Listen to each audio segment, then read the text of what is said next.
All right, and we are back like chiroprac. This is Bull Spit for all you people joining in to check us out here. This is the best in Bulls talk, Chicago Bulls, that is. I am one of your hosts, Emilio Bucks, joined by my co-host, Kristen. All right, Kristen, what's going on? Nothing. Or Love to hear it. stuff, but nothing interesting. Nothing anyone wants to hear about. Gotcha. Slow news week. I hear Yes. you. What about you? Same, just keeping it moving. I have plenty of problems, but I don't want to bring anybody down talking about them. Let's just keep it positive. That's right. Keep it positive. That'll be a different podcast. Yeah, that'll be full of tragedy and tears and blood. Yes. All right, so thank you all for joining us tonight. We have a special show tonight. We have a special guest, Kristen. Yes, we have tonight. Our guest is his name is Coach Sam Jones. Coach Jones is player development for Basketball Jones. That's his own brand, and he's a consultant for Nike Elite Youth Basketball. He's a former college coach for Colorado, a school in Colorado, and he is a former Cleveland Cavaliers coach. So Coach Jones is very experienced, and he also played professional basketball himself. So he is just an all-around basketball gentleman. He can talk about it from the perspective of a player and a coach. All right, let's bring him on. Sam. We don't have an applause track. Sorry. This is all us. We keep it natural. All natural. It's all good, and I really appreciate the intro. But Kristen, I do have to correct you. I did coach in Colorado, but not Colorado. Colorado State University, and that's Colorado's our rival, so you can't say just Colorado. I'm sorry. When I said it, Coach Jones, I knew I was saying it wrong, but I already committed to saying it, so I was like, I'm just gonna go with it. Yeah, we can't let that Colorado stuff ride. You got to clear that up. You got to clear that up, Sam. I feel you, man. Apologies to you, Coach Jones. It's all good. I think we lost. I made him so mad he went dark. There we go. Okay. I was like, I'm sorry. I said I was sorry. You had to leave. He hung up on us. No, I got you. Yeah. So welcome. Man. Thank you for joining us. Thank you for having me. I'm super excited to be here with you guys. Yeah. So tell us and our audience, tell us a little bit about you, your experience, your journey in this world of basketball. Yeah. You mentioned a lot of it in the intro. Again, I started my professional career overseas in Europe. Played 1 year in Belgium, 1 year in Poland, 5 years in the Netherlands, 1 year in Spain, 2 years on the Greek island of Cyprus. So that was 10 years. From 2000 to 2010, I played professional basketball in Europe. And then I retired in 2010, and I became a coach. I was 3 years assistant coach for a professional team in the Netherlands. And then the head coach left. He went to Germany, and I thought I was going to follow him to Germany as his assistant coach, and they offered me the head coaching job. So I became a head coach in 2013 overseas. From 2013 to 2016, won a national championship as a head coach in 2015. That was an awesome experience. And I got called up to be the associate head coach of the Dutch national team. So I coached Team USA. I coached Team the Netherlands for 4 years. So let me ask you, what is not to cut you off, but I just want some little details here and there about your journey. Like, what is the language that was mostly spoken in the different leagues that you were in Europe? Well, that's a great question. So obviously, every country has their own language, right? So when I was in Belgium, well, actually in Belgium, they spoke Flemish, which is a dialect of Dutch. In Poland, they always spoke Polish. In Spain, they spoke Spanish. And in Cyprus, they spoke Greek.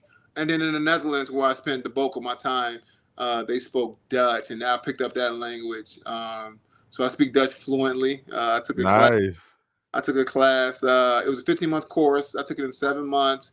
Reading, writing, listening, and speaking, and I got a diploma. Dutch as a second language. Very Oh, nice.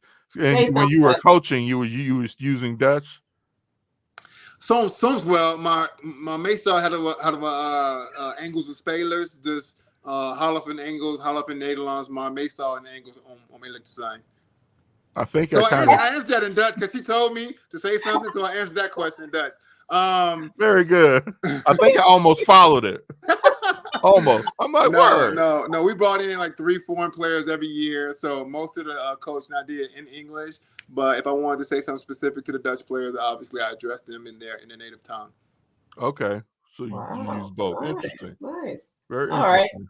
Keep going with your journey. Yeah, so 2013, 2016 head coach, did some coaching with the Dutch national team, and then I was going to stay in Europe. 16 years in Europe, right? 10 years as a player, 6 as a coach. I'm established over there, built a family over there, and the Cleveland Cavaliers call.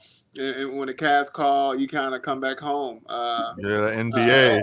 Exactly. Well, initially it was the NBA G League because that was the time when LeBron, K-Love, Kyrie were all up top, and Tyronn Lue, who's now the head coach of the Los Angeles Clippers, he had his staff intact up top with the Cavs, and the GM of the G League team told him, hey, if you come down to the G League for a couple of years, we'll move you up to the top team once stuff move around up top. And they stayed true to their word.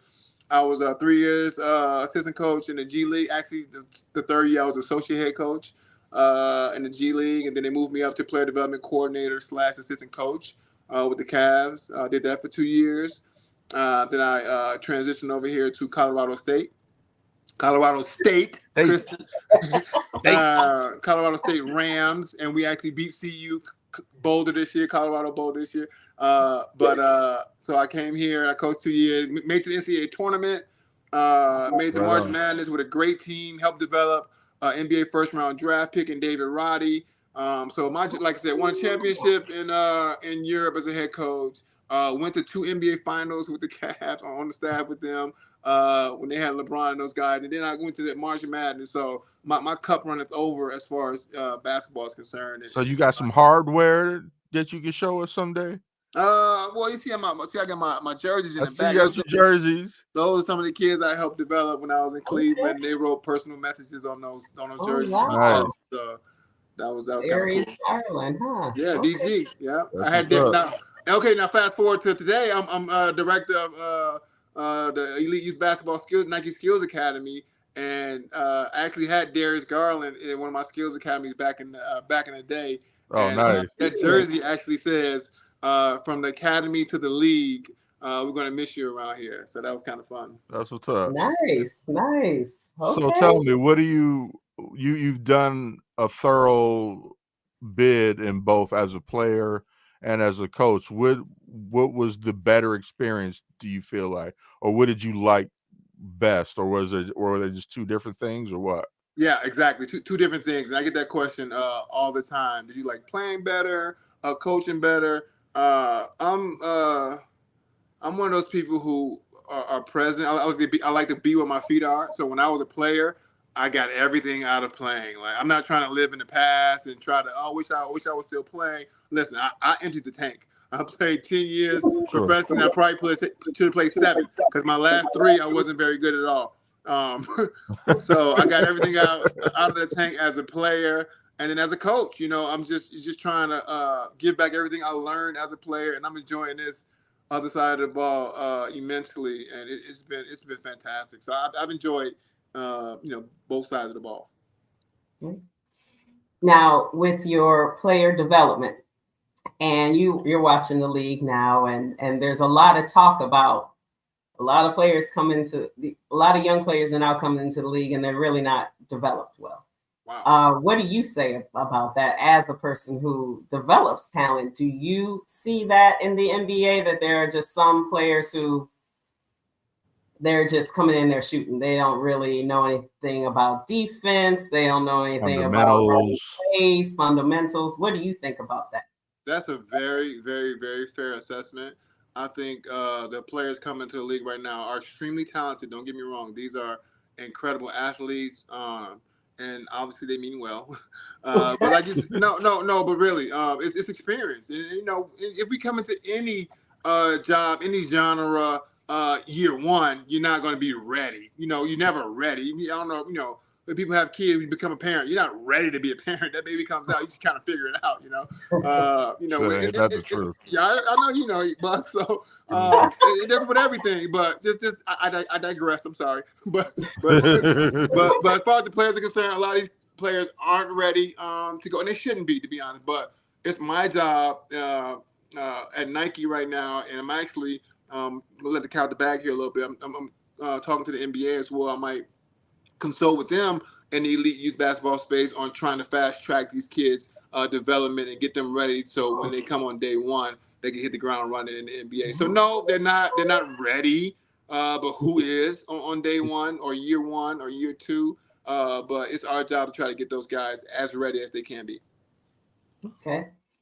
Did you find when you were player development with the Cavs, did you find that players were receptive to what you were trying to teach? Were there many moments where you were like, what did I just tell you? That is not what I just worked with you for months. No. Like, what did you find doing that? Yeah. No, that's a good question. Well, I can be honest, because it's a circle of trust here, right? Yeah. and no one else is going to hear this but us. No one. Except our 7 viewers. Right? No, I can be honest.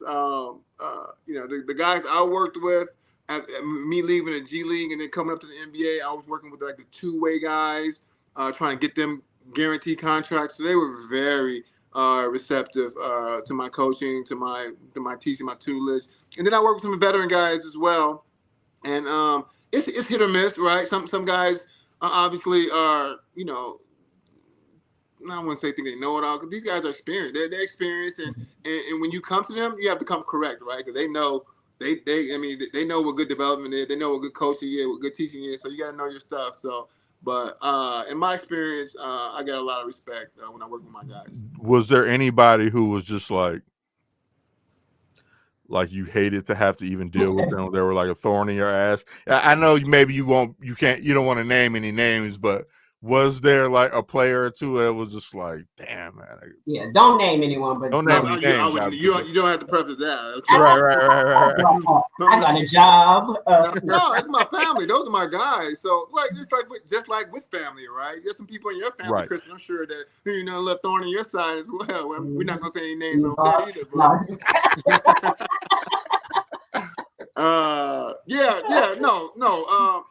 I've been lucky to have worked with a lot of great guys, but obviously everyone's not the same.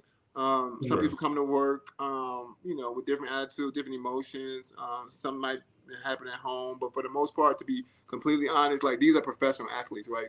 We're talking about the NBA. Those guys are pros. They know that's their job, so they come ready to work. I was really, really impressed with the level of detail, consistency, just want to. From those guys at the league level. But yeah, obviously there are some days where guys come in a little ornery and you gotta kind of deal with it, but nothing specific, no. Okay. Gotcha. But overall, you feel like, just with them being just professional, these are like, obviously some of the best players in the entire world.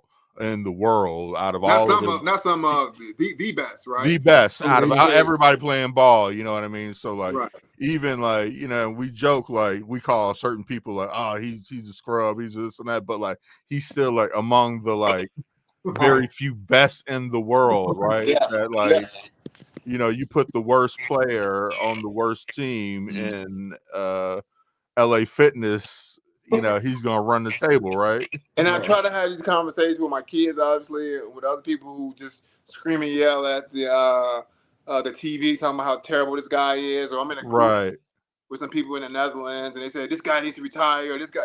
Oh, I was just going to say, like, LeBron needs to retire. He just wait. Time out. 26 points, 7 rebounds, and 7 assists. Who's retiring? But nothing. Take his name off. Take his face off. You want a guy on your team averaging 26 points, 7 rebounds, 7? Yeah, exactly. So stop. Just stop. Exactly. Just stop. Yeah, but that's at the highest of the high. But also, the last guy on the bench, I was telling my kid, you go to the gym with them, they're not going to miss. They're not Yeah. going to miss, because that's their job. They'll embarrass a lot of the non-basketball people who are talking about. I mean, and I call people, I call them bad if they're bad. I will talk about them, but I also know that they're better than every Joe Schmo out there.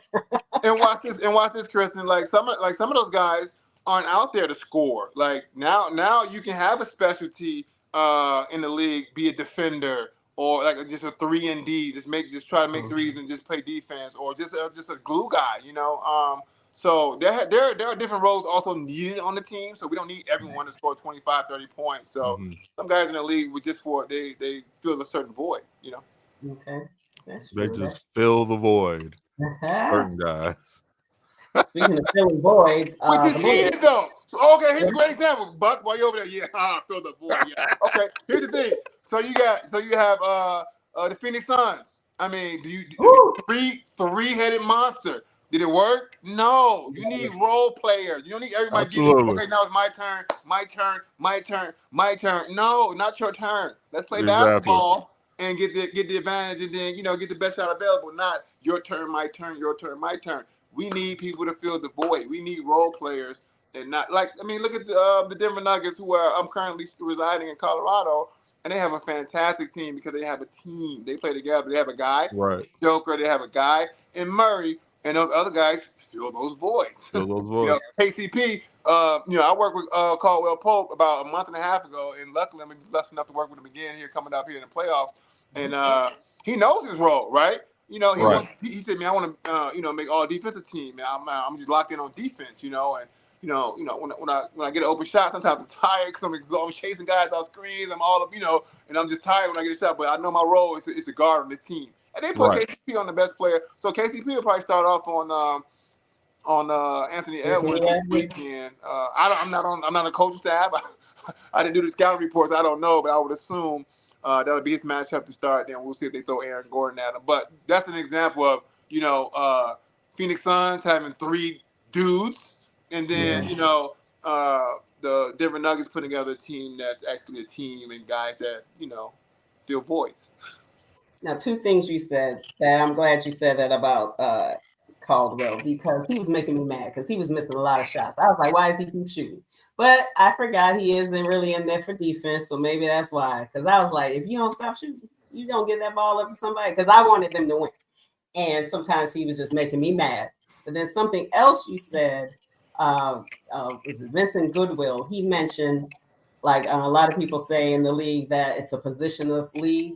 But he was like, watching the Phoenix Suns, they showed you that you need a point guard, because they needed a point guard to get those 3 in position and get them the ball in the best possible place or whatever. There you go. You need someone to set the table. I agree. Yes.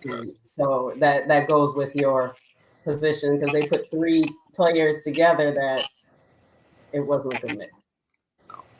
And then they couldn't afford anybody else. So that, like the role player, like they couldn't afford to bring in any role players. And well, speaking of voids, the Bulls. Here we go. This is bull spit, isn't it? It's a bull spit. Yeah. And the season's been over, for a while. But what is your synopsis of what grade do you give coaching, and what grade do you give players? Well, it would be wrong for me to give you an educated assessment on the Bulls, because to be honest, I haven't watched them like I would like to give an educated answer. But obviously that is the home team. In case people don't know, I am in Colorado, but I am from Chicago, and the Bulls are definitely in my heart. The Cavs is my team as well, but the Bulls is why we're here talking right now, because Michael Jordan motivated me to go the route of playing basketball. So so I obviously keep tabs on the Bulls, but I haven't watched them thoroughly to give you an educated guess on Billy Donovan's coaching, on DeMar DeRozan and Kobe White, and that whole crew. They did make the play in. They didn't make the playoffs, right? They made the play in. They made the play in again. again. Yeah, and lost to the Heat Again. yeah, yeah. without Jimmy Butler this year. But my question. So I'm gonna reverse this question and put it on you guys. I know you guys are watching Hit everything. me. Zach LaVine and DeMar DeRozan, can they coexist? Have they coexisted? And how was the addition of Kobe White to the team help the team at all? Zach You want to and take it DeMar, first, Kristen? yeah, Zach and DeMar can coexist, and they were really played well, similar to what we just said about the Suns. When they had Lonzo Ball, they had a point guard. Because at that time when Lonzo was here, they were like the top team in the East, playing well. Sometimes they fell into the "my turn is my turn." Oh, anything you can do, I can do better type of thing. They're really good friends, so they really like each other, but they need kind of an enforcer type of point guard who's gonna be like, no, you're not right now. This guy's hot. I'm giving it to this guy. A Rajon Or Rondo type, yes, yeah, yes, like no fellas. Vooch has a mismatch every time. Vooch is right, getting the ball. right. And Kobe White, I like Kobe White, but I don't. He's not that point guard either. And with the Billy Donovan, one of the things we always talked about it was his lack of adjustments. Um, the Heat they were like one of the first teams to show people how to play Kobe, and Kobe does better off the ball. But they kept letting him bring up the ball, and it wasn't working. So yes, we're happy and excited about Kobe, but I think they still will need a point guard. Interesting. Okay. And I mean, have they maxed out? Have they reached their maximum potential? Do you think they break through and win a playoff series, or get to the Eastern Conference Finals, or do you think the coach problem, the personnel the problem, a little bit of both? Go ahead, Bucks. Yeah, I would say it's a little bit of both. From a player perspective, they just don't have all of the right pieces. They're still a relatively small team. They lack rebounding, so that comes into play, especially like when they need that big rebound towards the end of the game. Like, the Bulls were among the leaders in, what do they call clutch games this year? You know what I mean?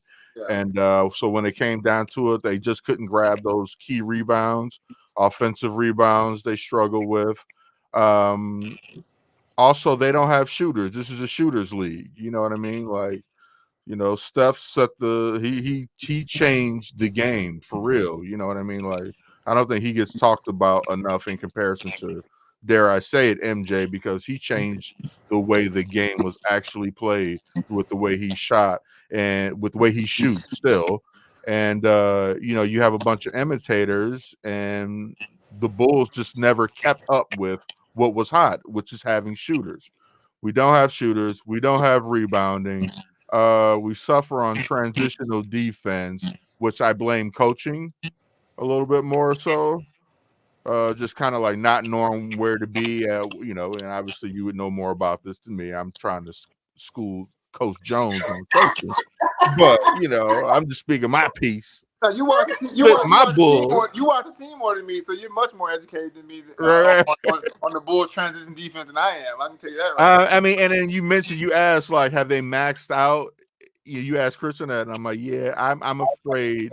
I think they have, because you saw even with a vastly improved Kobe White this year, even when Zach was playing, they still weren't a better team.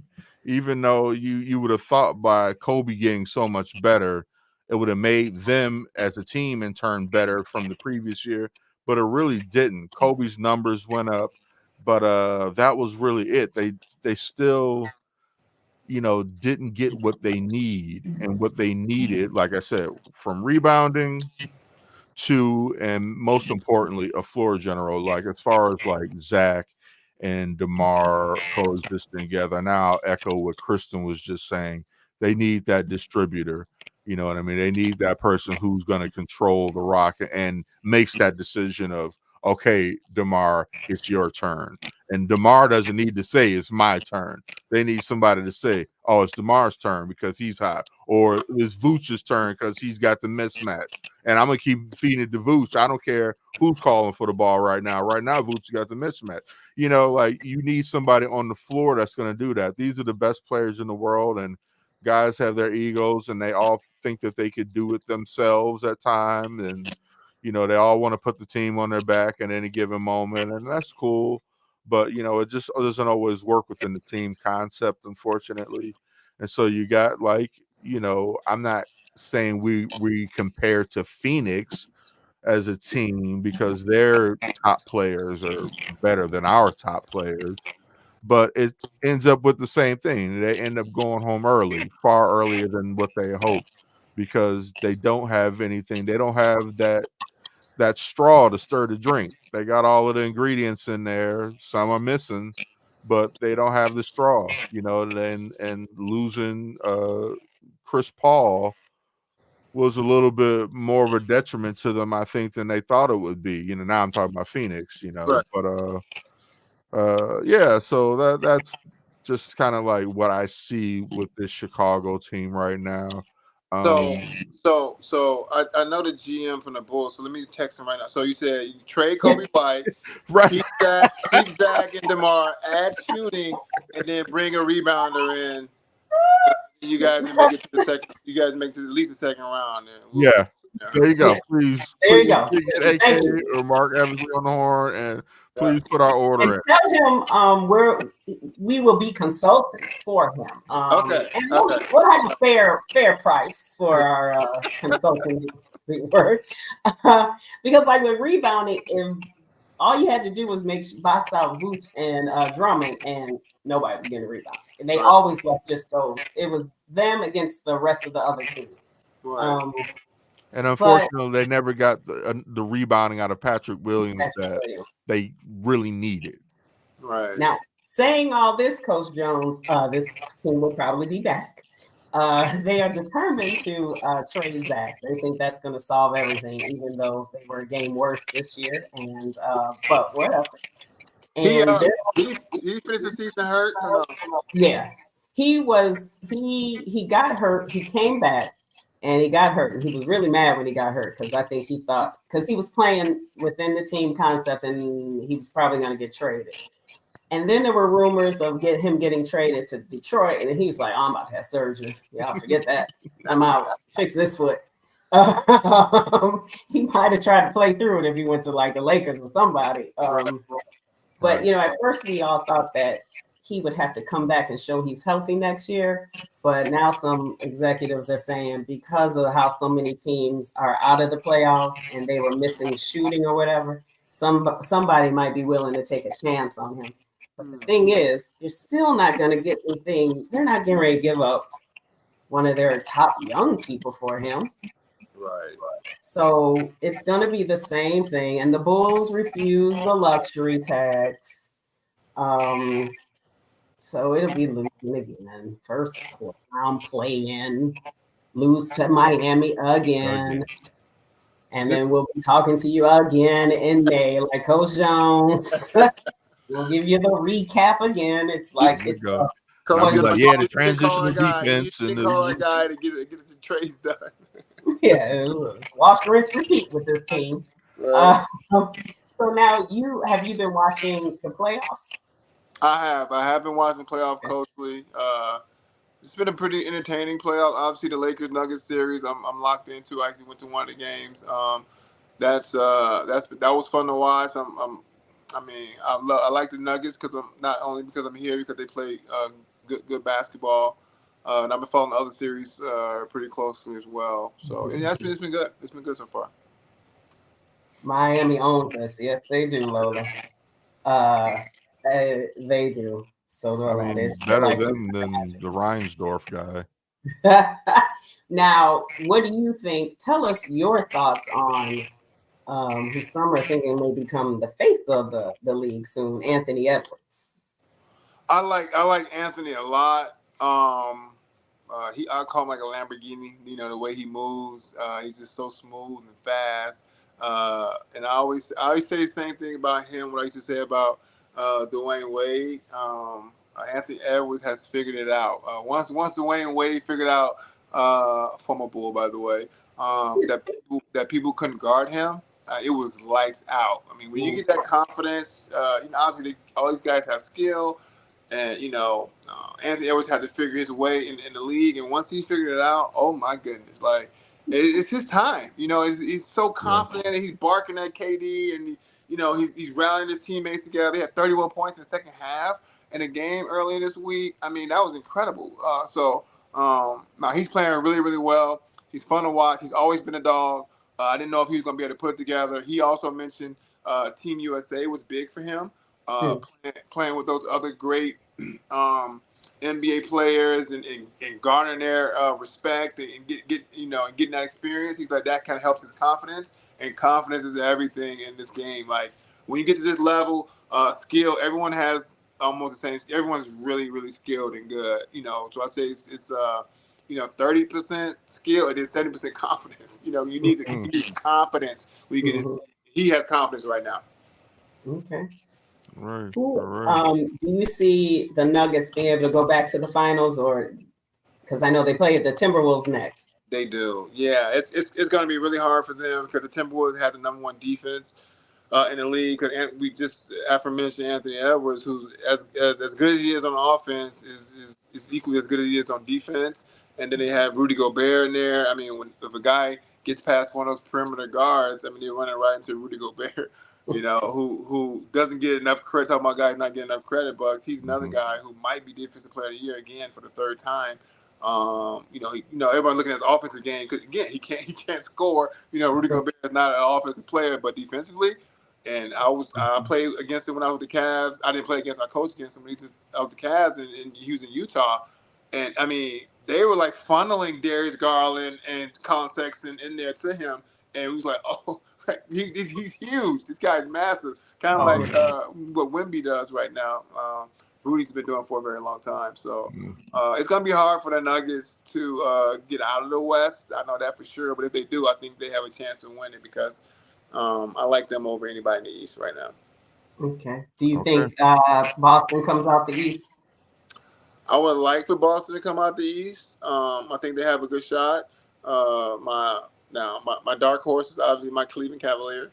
That's right. Can we find a way to beat Orlando tomorrow and then have that meeting with Boston and look, it's a long playoffs. First of all, I hate the 7-game series. That's ridiculous. But it's gonna be a long playoffs and guys get hurt all the time. You don't hope anyone gets hurt, but it happens.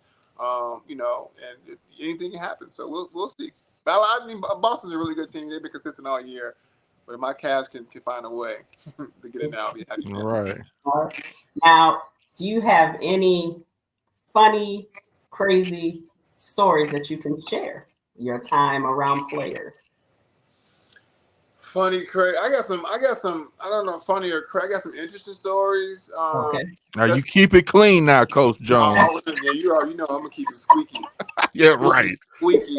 Yeah, right.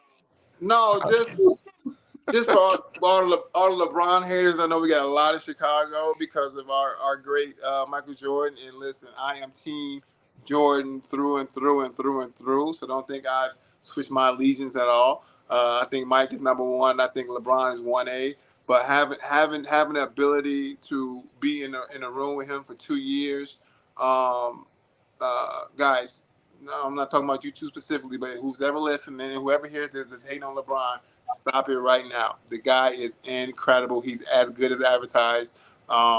He's a team builder. He brings his teammates together. All the sharing the ball, but also off the court. I saw him in real time organize events for guys to come to and just be together. Obviously what he's done with his friend group, who's his agent, his marketing manager, all the people around him that he built around him. But one of the first weeks I was with Cleveland, and we had played Toronto the night before. We have a back-to-back. Oh no, we played Toronto like a Monday night. Came back late night. We flew back in that night at like 2, 3 in the morning, and we had practice again at 11 because we had another game to prepare for the next day. So it was no days off. That's the NBA. And practice at 11. Coaches meeting at 10. I always try to get there an hour earlier before the meeting. Can I get myself settled? So I'm there at 9, and and the music's blasting in the gym. I'm like, there can't be any players. I mean, we just got in at 3 a.m. Like, there can't be anybody in the gym. That's not real. So I go in the gym. Bron's in there. On the second workout, he already lifted from 8 to 9, and he Wow. shot from 9 till 10. This by himself, him and his own little. From 9 to 10, he shot, got his work in. From 10 to 11, while the coach was meeting, he did his little prehab, in the little hyperbolic, whatever, and ate breakfast. Came out on the court. We practiced from like 11 till 12:30, maybe 11 to 1. And then like the younger guys are kind of walking off the court. You're like, hey, where you going? You gotta get your extra shots up. Where you going? Like, so he made the trying to set the culture of the team. Like, no, we're not just walking. Practice over, we don't walk out. Practice over. Now it's your turn to get yourself better. That was the team Right. stuff. Now it's your turn to get yourself better. And so he stayed too for like another hour at the practice. I'm like, hold on, wait a minute. He was the first one in. Okay, maybe it's just the pre. Maybe it's just early. The next day, and the next day, and the next day. And you hear those rumors about LeBron putting $1 million into his body. Now, that's not a rumor. Like I'm watching this dude in real time. Like, wait, did he? How? And he's so consistent with it. And that's why he's 40 years old almost, averaging 26, 7, and 7. So that was cool. Working with LeBron, and that team in general was fun. With Kyrie and K Love and all those guys. I mean, like I don't hate on LeBron. Like I won't. Yes, you I'm do. a Jordan guy, obviously, but I don't blame him for. Yes, you do. Yes, you do. Don't lie. No, I'm not. I do not hate on LeBron. I am not a LeBron hater. I'm totally not a LeBron hater. However, I just wanted to say he seems like a very nice guy. He seems like a very likable guy. You know what I mean? And I know like some of the on-court stuff isn't my favorite, but I totally respect his game. I totally respect his ability. He's the greatest of this era. This era. Correct. I give him all the respect in the world. And he seems like a very nice guy. And all of that, like he's a friend of. I'm trying to get him. You talk to him, you can get him on the show. Right? Trying to get him on the podcast. Yeah. Okay. Trying to make him the friend of the pod. I'll see what I can do. Yeah, you also, when you were there, you got to coach because Derek was there that year. Is he I know everyone says he's quiet, but they also say he's nice. Is he? Like a lot of people seem to like really like him and respect him. I know his tenure here didn't end as well as it could have. And we all know some of that, the narrative that was built by the media, a lot of it. But when he got there, was he as nice of a guy as people say? Pooh Dini. Yeah, everybody call him Pooh. He has a tattoo on his arm, Pooh Dini. I call him Pooh Dini every day.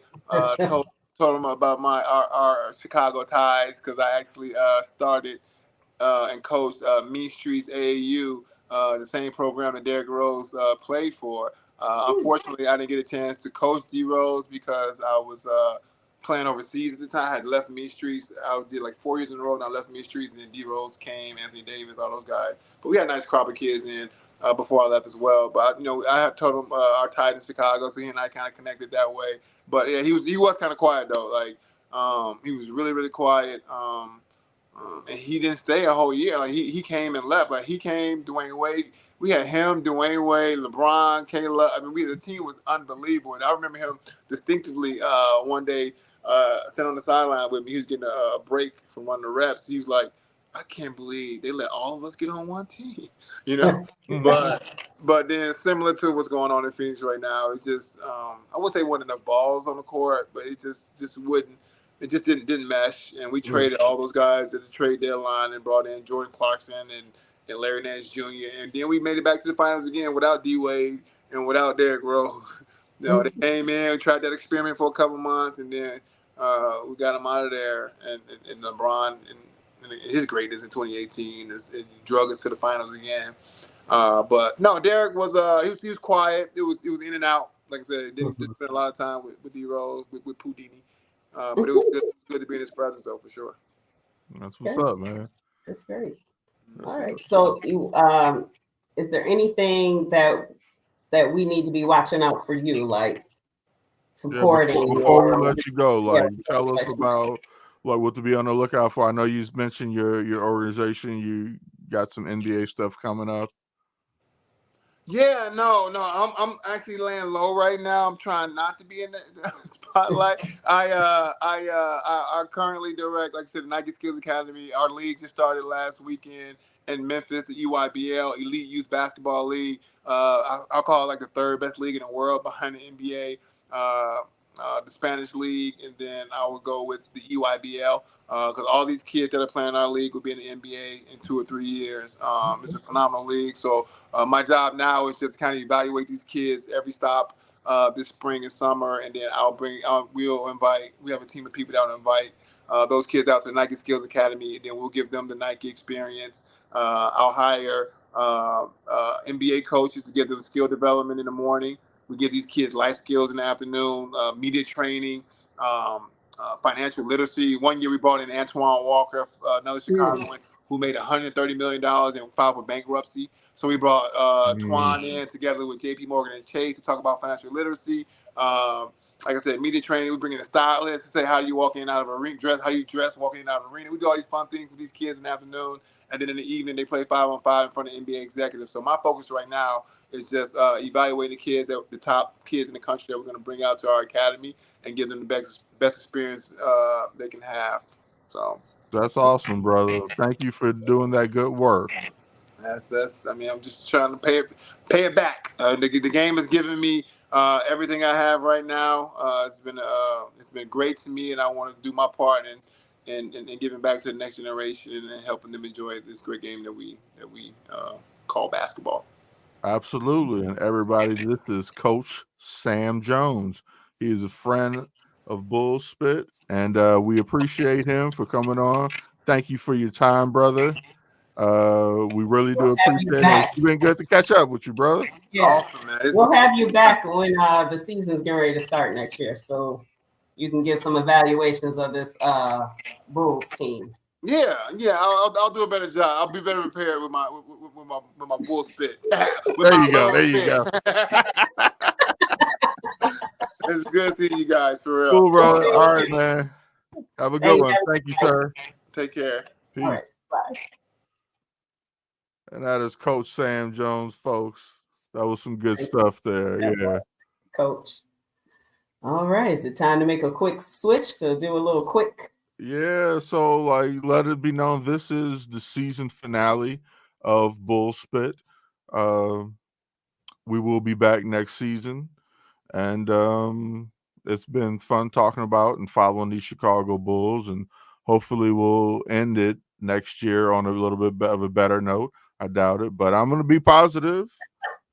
I'm going to be positive, and we're going to keep it moving. All right.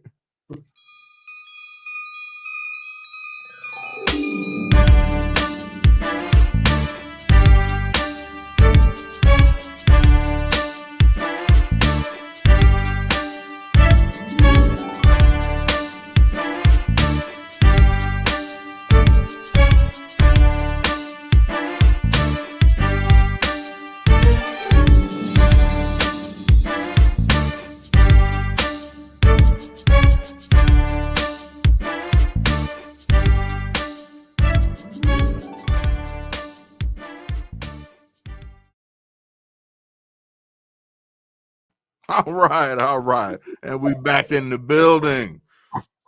Like we never left. That's right. Because we didn't. Because we didn't. And we're going to keep this thing moving. Welcome to Plunked. This is the show where we talk about two teams from one city, that city being Chicago. And we're here to talk about the Chicago Cubs and the Chicago White Sox here today.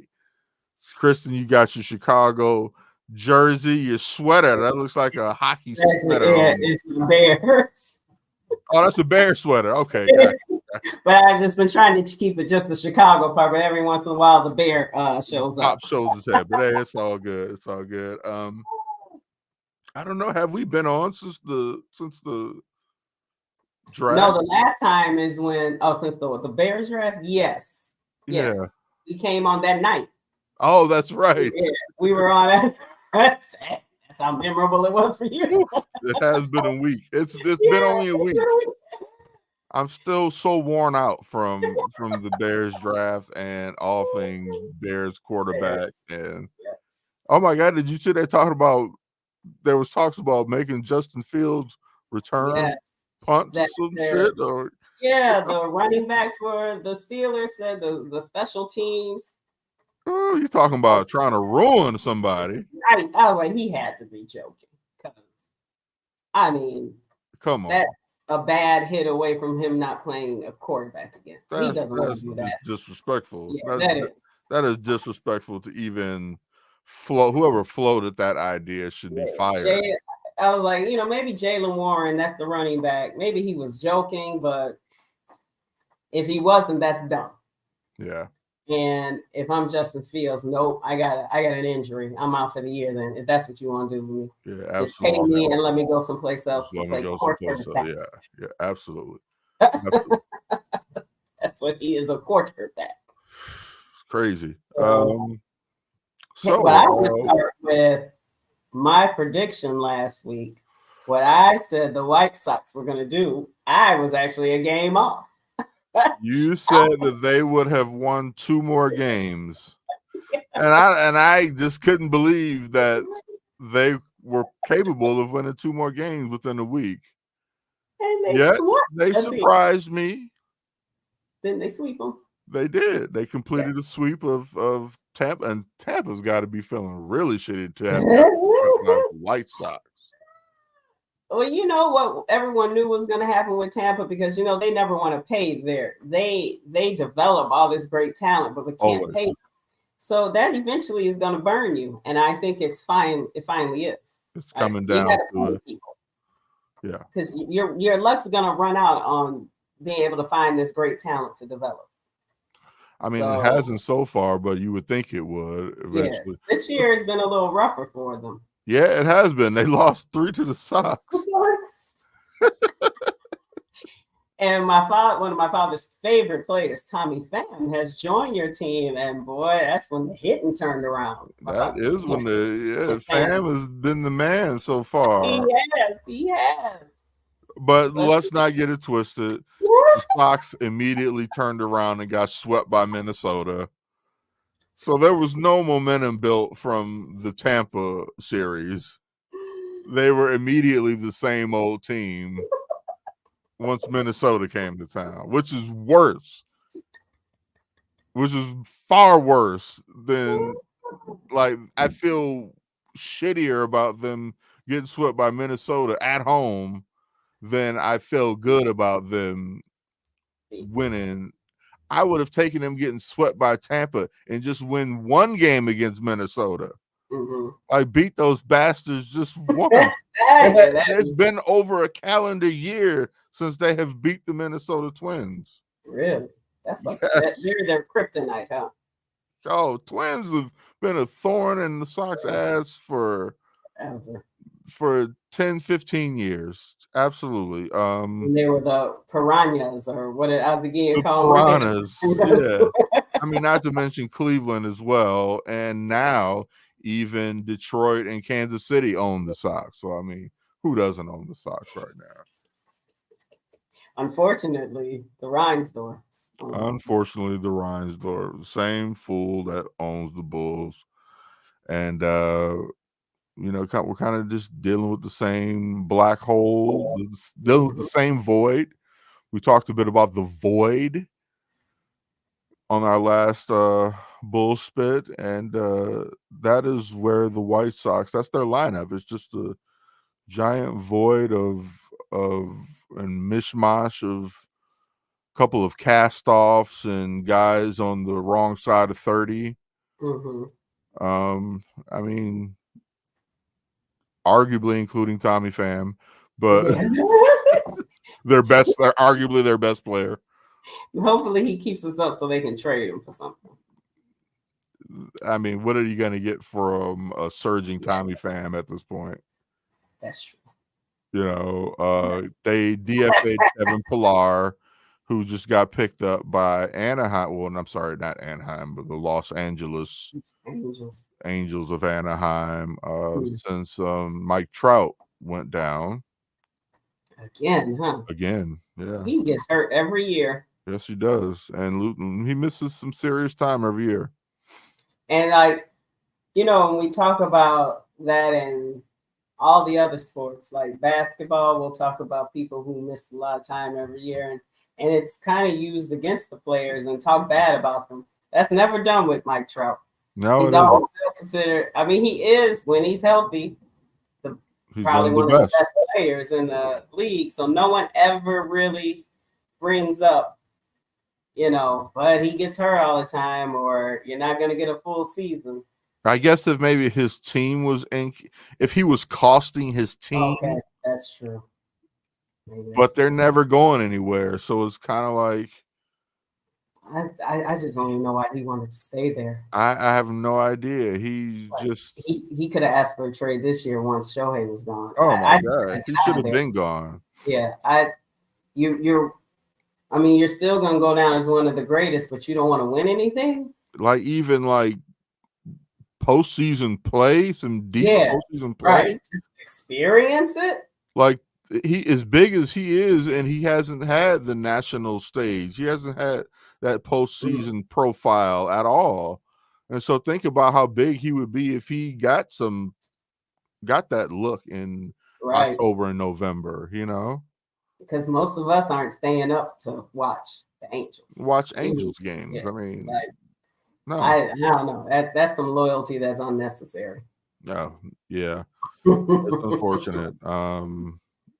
But hey, you know, he'll eventually go someplace else, and it may be too late. I mean, he may be like kind of like a Dame Lillard type of thing where he stayed loyal for too long, and now it's might be a little too late, you know. Also hurt a lot. Yeah. Like that's a thing. I don't know what they're gonna do with them next year. They're all out. Indiana won tonight. Oh, Indiana won. Okay, well, yeah, that didn't work. Doc Rivers, is he coming back? I'm sorry, this is baseball. Right.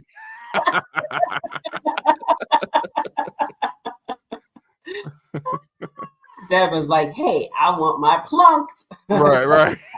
We got you, Deb. We're sticking with baseball. Yeah. Oh, and I know Deb is feeling good because they got that split. So Sox with the day off, it's a travel day. They'll take on St. Louis tomorrow. So a good time to shift to talking about the Cubs. Like you said, just split the series with these New York Mets. Off the heels of a controversial call that went down last night. So what did you see, Kristen? Let me ask you on that final play.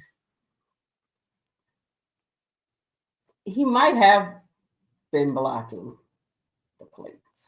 And that's what he's supposed to do. So, and it took so long. Like, it's like, what angles were you seeing? It went in my favor as a Cubs fan, but it's probably he might have been. I mean, but that's the thing. It's like he might have been, and I think that's kind of what it looked like.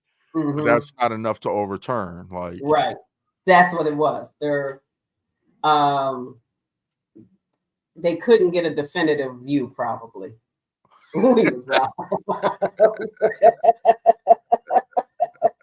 You may be right. You may have been robbed. But they couldn't get a good enough view. So, thankfully, because then they would have won 3 out of 4. Probably. Yeah, so I know it was just to tie it, but at that point they would have had that momentum and just like today when they wound up with the momentum and so the bullpen, like I don't trust anyone who tries to close. Like I don't still even trust Neris, even though he has 5 saves. He's still kind of unpredictable at times. And Leiter ain't it. Adbert ain't it. Although he was just like this last year. but they got to figure out his home run thing. Although if they don't make errors, he wouldn't even have to throw that pitch for that home run. That is another. Yeah, like even JD said, he's having a little trouble throwing the first base this year. Yeah, and it's starting to become, unfortunate. Hopefully, he'll get over, but it's looking like, you know, that mental thing could get in there. What was that? Knobloch? Who was that guy? Chuck Knobloch. Couldn't make him throw the first anymore. Yes, there were. Yes, this was a series of plays at the plate. You got that picture. It was really good. Yes, Shota or Shotay, if you're Shota. Yes, he is very impressive, and thank goodness for him. Shota got that thing. He's throwing that thing. Yes, thank goodness, because right now that's pretty much it for your starting rotation. I mean, biggest surprising offseason acquisition by far, you know, for you guys. Like that is huge. I mean, you know, other guys become like the flavor of the month, like your Michael Bushes and stuff like that. But Shota, he's holding it down for real. Yeah, he is. Like without him, I mean, this starting rotation, as shaky as it is, he is the stabilizing force. And then because it's a bunch of, we hope to get 4 to 5 innings out of you guys. Yeah. And then the bullpen is so shaky that 5 innings really isn't enough, because you don't know what that bullpen, like Keegan Thompson today. I mean, he did, I think it was Keegan Thompson who made the error. I might be wrong. I think it was him. He made an error and then he caused himself some runs. But it's just, but we said this at the beginning. The pitching was always one of my biggest concerns. Yeah. And although Michael Bush was hitting, he can't pick a ball in the dirt. He's not the greatest first baseman. He's not. And I guess he's learning it, kind of like Christopher Morel, because he hasn't played it in forever. Right. Well, it's tough to have your corners. Have 2 corners, right? Your corners trying to figure it out. and now your Gold Glove shortstop can't throw to a first baseman who can't pick it. Yeah, you know, the Cubs are a team that kind of hung their hat on defense, and they've had a couple struggles. There has been, and in that last game, I felt as though Nico Horner was having a little trouble with his range. In yesterday's game, I felt like there were some balls they would have been really good plays, but he makes those. It was weird that he was right there and he was diving either over it, or it was. It was just have to keep our eye on that. Yeah, I didn't expect him to miss some of those, so I was concerned. But Patrick Wisdom, I don't even know why he got signed, but he can't pick or throw to second. Right. Why is he there? Cooper Rush was hitting better. Like he was hitting 270. Who? Cooper, no, what was it? Cooper Garrett. I'm sorry, Cooper Rush. Isn't that a football player? Was it Garrett Cooper? Garrett Cooper. Yes, and I don't know who else talking about. I think that's Dallas something. I don't know. But anyway, Garrett Cooper, he was hitting 270. They DFA'd him, but then he got traded to Boston before, whatever. But I don't understand. They said they didn't have money to sign Jordan Montgomery, but you signed, and I know it's not $25 million. But you signed Patrick Wisdom based on what? Yeah, I'm not sure. Would they sign him to just a pinch hit or what? I don't know what they signed. I don't know. And you know, last year he only hit home runs the first 2 months, and then he was trash. True. He became the strikeout king. Yeah. So the corners now. Christopher Morel has gotten better. He has. And he has such a rocket arm like that. You know, which makes up for a lot of his, you know, some errors. Yeah. But the problem is 3 of your pitchers. You glad they left New York. Yeah, you got, maybe. They seem to, Pete Alonso had a rough series. Yes, he did. He had a couple of gaffes with the glove. Yeah. I didn't expect him to make. And like his lack of hitting, and when he had opportunities, he was. But like, so with Christopher Morel, with his arm, and it may not always be the most accurate, it's going to be strong. You don't have a first baseman to kind of who can like pick up that kind of wild throw or something in the dirt. Because even some of Dansby's, they were bad throws, but a better first baseman picks them. Like a couple of his, and even Christopher Morel, a couple of the errors, a better first baseman might pick those. And so it's not an error, even though it's a bad throw. But, we were used to, in Chicago, we've had decent first basemen who could pick it. But on both sides of town. That's what I'm talking about, like the city. We've had first basemen who could pick the ball. Mm-hmm. And now on both sides of town, aren't they trying to find? They're trying to find that magic. It was good to see Christopher Morel get some hits, some home runs. We're always going to have to deal with his ebbs and flows, or whatever you want to say, with him and his hitting, and with the bat. Hitting. Yeah. Mm-hmm. But then, we have the Brewers next. Should be interesting. Who are doing well without Craig Counsell. They are doing quite well. First place Brewers, correct? Yep. And we're just trying to stay healthy, waiting for Seiya, who was hot, to come back. Topman has done well. PCA has played well. Isn't he kind of just he's fun to watch? Yeah. He's like a fun little kid out there, you know what I mean? Right. Like he's really excited. Mm-hmm. He enjoys the game, and he's hitting better up here than he was hitting in AAA. Finally hitting here. Yeah. And he's great defensively. He has a lot of speed. So like he and Christopher Morel, that energy, that's a good thing. That's a good. I don't know any better. Yes, Crooked Commish. Yes, man.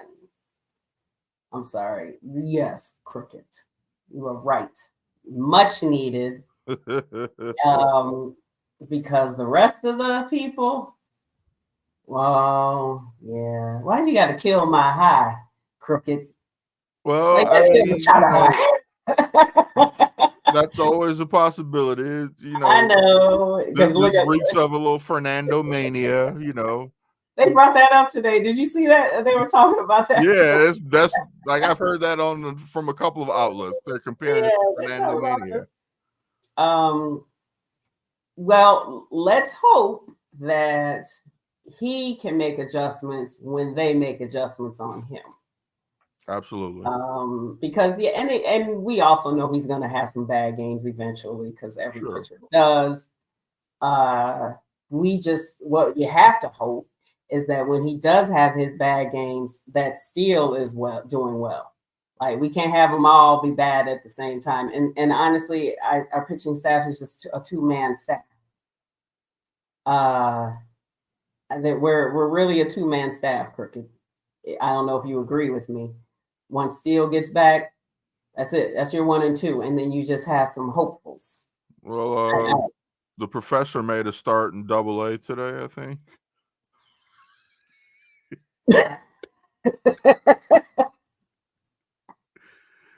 I said, and we have some hopeful. Just throwing that out there. He should only be a 4-inning, 5 at the most pitcher. Trying to, just trying to keep my head above water here. Like, man, there's no worse ticket in town. Did you see someone video what it looked like in the stands, and it wasn't even a bad day? Like, they have to do something. Are there any prospects that will be good that people are excited about? Because if there are, you need to bring them up now. Not really. You got Colson Montgomery. down there. If he's a shortstop. I don't know what he's doing. I don't think he's doing a ton right now. But he's still someone you're Look up looking his for. stats. I think they're gonna have to. Winning will help, but even like it was fun to see them win those games. But this isn't the team that's gonna be the future. I think fans need to see who's your PCA, or even like the Cubs just brought up Crooked, so maybe this is going to add to the staff. Horton, Caleb, whatever, forgot his Yeah. name. You can tell me what it is, Crooked, but he just got promoted to AAA, and so maybe they're preparing that he'll eventually come here because somebody. There's three spots in the rotation. I don't know if can you count on Wicks, Right. Brown, and I don't even remember the other. Oh, Assad. I'm sorry, they have three. Oh, let me stop disrespecting Assad. Yeah. Apologies to you, Kurt Commish. Assad. I'm Yes, sorry, I didn't post you. Kurt Commish's comment. He mentioned the side. Thank you. I forgot about him. I disrespected that man, and he's pitched well. So we have a 3-man rotation. There are 2 spots available, and one is not guaranteed to the professor. And, if we had enough better starting pitcher, my father had mentioned maybe Assad could have been your closer. But now you need him because that's going to be an issue. And every time Adbert, he's okay, but it is. Yes. Every time Adbert gives up a home run, his confidence just dwindles. Swings. Yes. And I feel, and I even suggested maybe let Leiter close, but then I saw it. I was like, oh, please, it's not better. And then there's Nair. So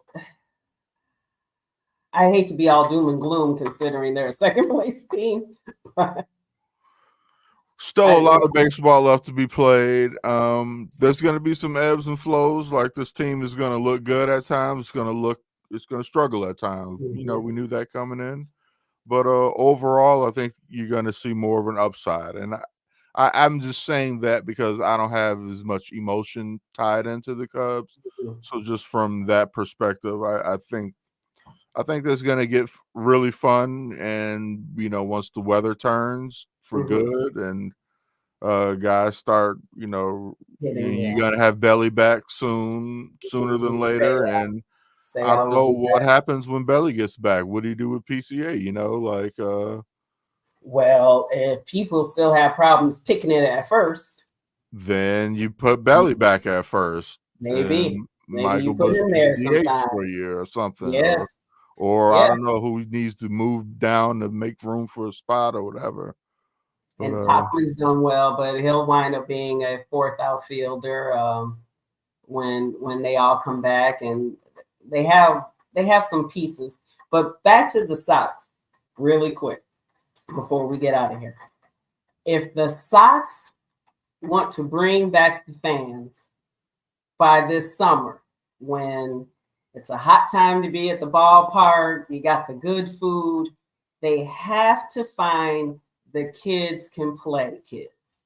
They need to figure out whoever in those minors is an exciting personality, has the potential to be good.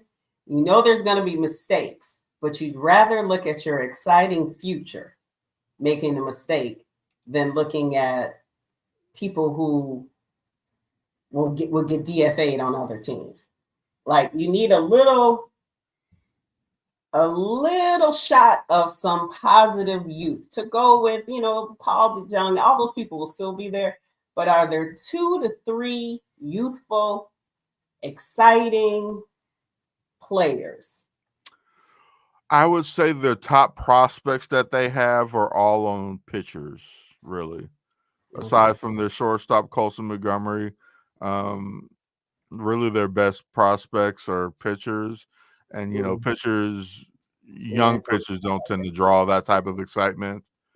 I think they should start giving away free campfire milkshakes. That would get people Well, out to the that would certainly get me might get me out off to this. the They have to figure out something to get the group to get the crowd over the summer. It's going to be warm. It's good times. It's there we go. That is wow. That's a damn That good is looking a milkshake. diabetic coma. Oh yeah. Oh yeah. People drink that whole thing. 16 ounces of, well, I guess 16 ounces. It just looks bigger than 16 ounces. Yeah, maybe this woman has a small hand. I don't know. No, but it like looks really tall, and that chocolate on the outside, that doesn't look fake. It looks delicious. I don't know. It does. I'll say that. And some cheap tickets. Just I think that would bring some. Give me a free one and dollar dog days. Yeah, yep. Dollar hot dogs and beers, good times. Yep. They do have those on certain days, but they're gonna have to do more of that, and maybe before September, maybe June, July, bring up that shortstop. Give people a taste of what it can be like. A little hope. 2 years. Yeah, you gotta. At this point, you might as well, because what the hell is the point of watching, Paul DeJong play shortstop and make errors? Like, do we need to watch this? No. I'd rather watch the young guy come out and maybe make errors, but like give him that look, let him figure it out.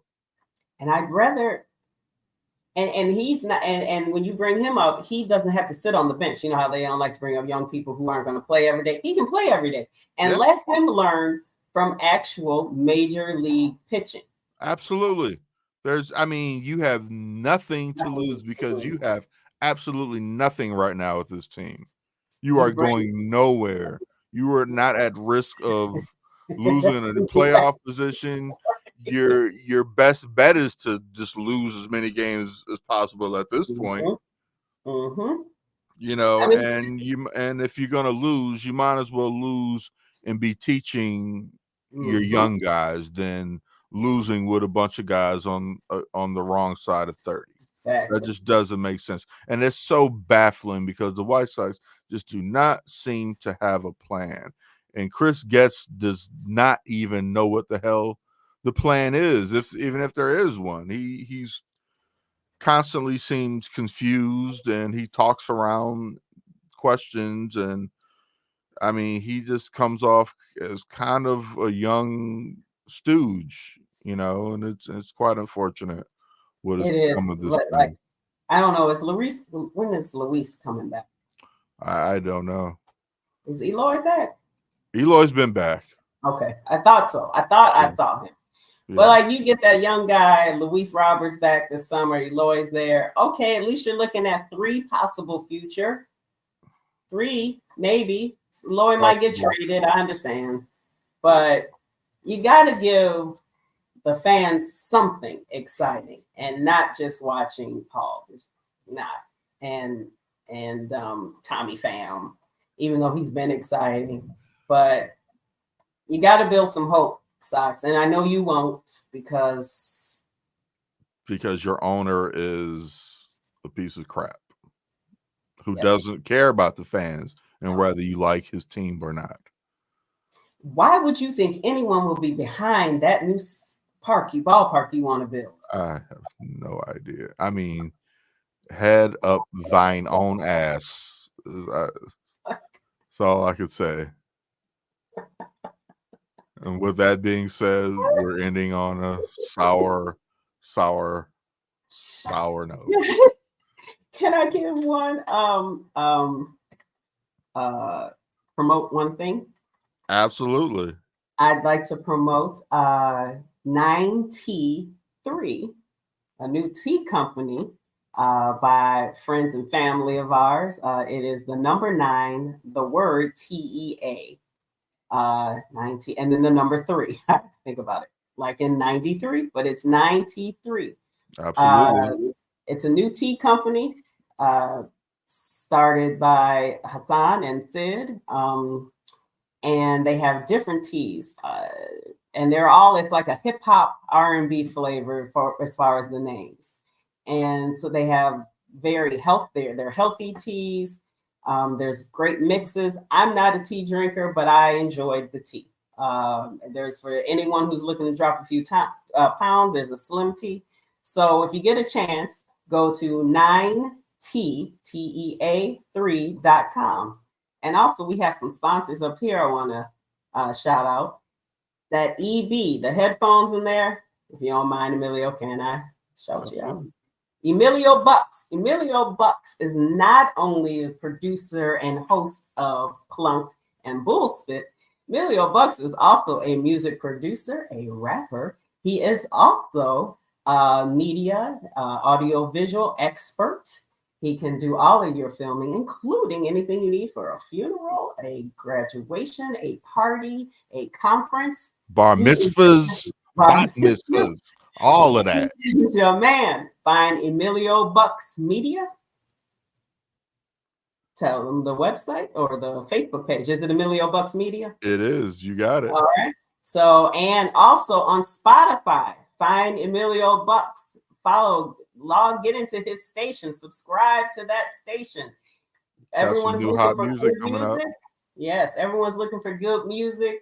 If you're in our age range, you're looking for good hip hop. That is Emilio Bucks. You need to find that on Spotify. Shameless plug. I love it. And then, we also have Moore's Brewing Company. Get yourself some good beer. Okay. And then we have Be the Miracle. That is a nonprofit organization. We have a gala, a sixth annual gala in September, but we're always looking for donations for our mentorship and scholarship programs. You can go to be-the-miracle.org. But thank you guys. Thank you for giving me a time. We need to give ourselves some shameless plugs. Absolutely. Now and then. Share that information with our followers. Share that information with your network. And we appreciate you for joining us tonight. All right. And thank you all for joining us. And we'll be back next week with more Plunked. Until then, 2 fingers. Bye.